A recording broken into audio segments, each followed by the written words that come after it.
this is on page 415.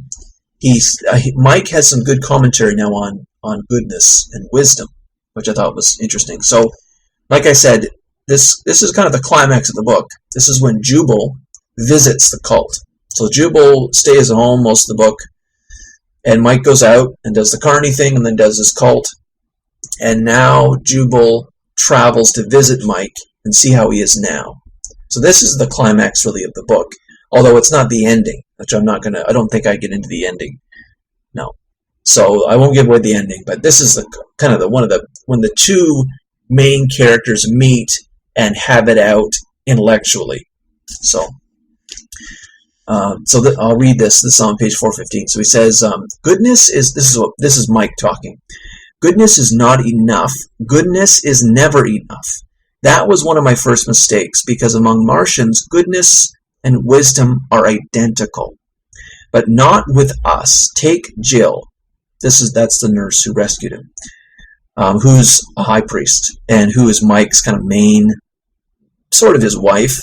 But Jill, they are probably amorous, so Jill can have sex with the people if she wants to. Take Jill. Her goodness was perfect when I met her. Nevertheless, she was all mixed up inside, and I almost destroyed her and myself too, for I was just as mixed up before we got squared away.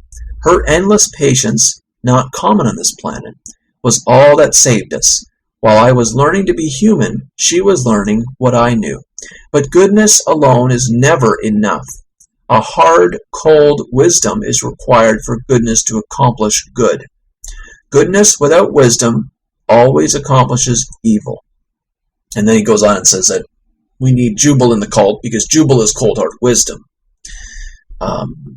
So I thought that was interesting commentary because you could see that in kind of modern social justice warrior kind of stuff. They seem, or just even left-wing kind of politics, they're idealists. Idealists want to do good. But in my judgment, they almost always lack the wisdom to accomplish good in the end.